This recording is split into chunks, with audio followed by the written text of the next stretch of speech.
In this video, I will show you how you can download WhatsApp on your iPhone 15, 15 Pro, Pro Max, or the Plus. Now to get WhatsApp on your iPhone, first of all, just open the control center on your iPhone, then go to the connection section. And from here, just make sure that your iPhone is connected to the internet.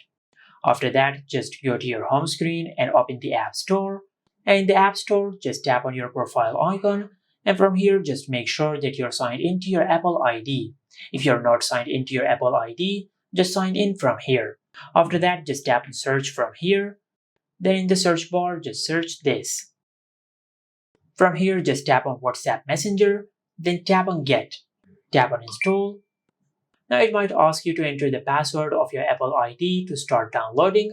Just enter the password of your Apple ID, and after you do that, the WhatsApp app will be installed on your iPhone. And this is it. Make sure to like, comment, and subscribe. Thank you for watching.